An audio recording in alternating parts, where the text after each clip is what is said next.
बीच समुद्र में 34 दिनों तक बगैर खाए पिए ये 3 लोग आखिर जिंदा कैसे रहे? और बीच रास्ते में फ्यूल खत्म होते ही प्लेन को समुद्र में लैंड करवाया गया। इस प्लेन का राफ्ट साइज में तो छोटा था, लेकिन फिर भी इसमें 3 लोग आराम से बैठ सकते थे। फिर क्या था, तीनों नेवी ऑफिसर इस राफ्ट में सवार होकर इंतजार करने लगे कि कोई तो आएगा हमें बचाने के लिए। कुछ ही घंटों बाद एक एयरक्राफ्ट उन्हें ढूंढते हुए पहुंच गई, पर इस विशाल समुद्र में एक छोटे से राफ्ट में बैठे 3 लोगों को देख पाना बहुत ही मुश्किल था। इसलिए रेस्क्यू टीम उन्हें नहीं देख पाया और वापस लौट गई। विशाल समुद्र, एक छोटा सा राफ्ट और राफ्ट में बैठे 3 लोग। दूर दूर तक कुछ भी दिखाई नहीं दे रहा था सिवाय पानी के।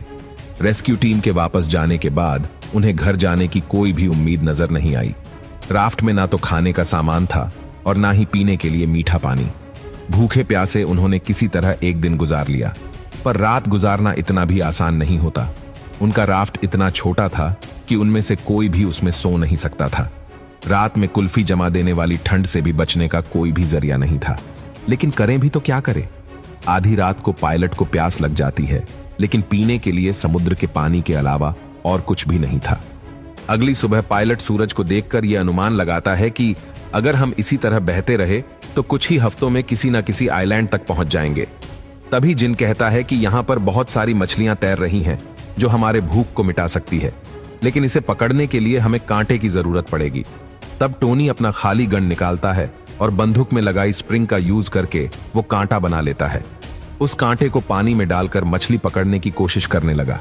तभी उसके कांटे में कुछ फंस जाता है। वो बार बार रस्सी खींचने की कोशिश करता है और इसी चक्कर में रस्सी भी टूट जाती है। ये सब देखकर टोनी निराश हो जाता है और सीधे समुद्र में छलांग लगा देता है। उसके पीछे टोनी भी कूदने वाला होता है।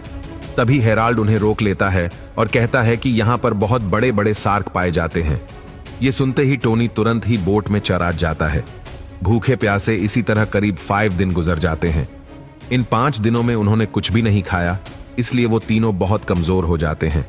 जब प्यास हद से गुजरने लगती है तब टोनी समुद्र का ही पानी पीने की कोशिश करने लगता है, पर उसके साथी उन्हें रोक लेते हैं और कहते कि अगर तुम इस पानी को पीते हो तो ये तुम्हारे बॉडी को और भी डिहाइड्रेट कर सकती है।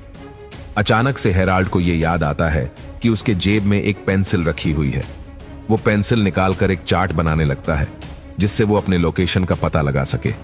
अब वो एक पायलट थे, इसलिए उन्होंने कुछ ही मिनटों में डायरेक्शन का पता लगा लिया। उनकी ये बोट जापान की ओर जा रही थी, इसलिए उन्होंने अपने लाइफ जैकेट से एक लंगर बनाया। ये लंगर राफ्ट को पानी में बहने से तो रोक ही सकता था, इसके साथ साथ इसे पानी से ऊपर उठाने पर उनका राफ्ट हवा के दिशा के साथ आगे भी बाँच सकता था। ठीक उसी रात जब सब सो रहे होते हैं तभी बारिश होना शुरू हो जाती है। यह देखकर सभी के चेहरे पर खुशी झलक आती है और आसमान की एक एक बूंद को पीने की कोशिश करने लगते हैं। अगली सुबह जिम फिर से मछली पकड़ने की कोशिश करता है, पर वह खुले हाथों से एक भी मछली नहीं पकड़ पाता, जिससे जिन परेशान होकर अपनी जेब से एक चाकू निकालता है और निशाना लगाकर एक मछली पर मार देता है। चाकू सीधे शार्क के बच्चे को लगती है। तब जिन किसी तरह से उस मछली को पकड़कर अपने राफ्ट में ले आता है और उसे मारकर खाने लगता है। पिछले 1 हफ्ते के बाद खाने के नाम पर वो कच्ची मछली खा रहे थे। इसके बाद उनके शरीर में थोड़ी बहुत जान आ जाती है। कुछ ही देर बाद उनके राफ्ट के चारों ओर शार्क घूमने लगती है। दरअसल यहाँ पर छोटे शार्क का खून पानी में घुल चुका था। इसी को सूंघते हुए बहुत सारे शार्क राफ्ट की ओर आने लगे। अगली सुबह वो देखते हैं कि सामने कोई आइलैंड है। ये देखकर वो अपने बाकी साथियों को दिखाता है, पर उसके साथी जवाब देते हुए कहते हैं कि यहाँ पर तो कुछ भी नहीं है। जो कुछ भी दिखाई दे रहा है वो सिर्फ तुम्हारा भ्रम है और कुछ भी नहीं। इसी तरह करीब 15 दिन गुजर जाते हैं। उन्हें फिर से भूख लगने लगती है। तभी जिन देखता है कि उसके बोट में एक पक्षी बैठा हुआ है। वो अपने पैकेट से गन निकालता है और उस पक्षी को शूट कर देता है। घायल पक्षी समुद्र में गिर जाता है।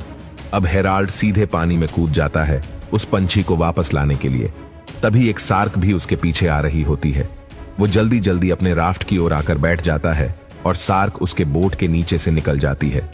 इसी तरह करीब 30 दिन गुजर जाते हैं। इस 30 दिनों में उनका शरीर इतना कमजोर पड़ जाता है कि बोलने की भी ताकत नहीं बचती।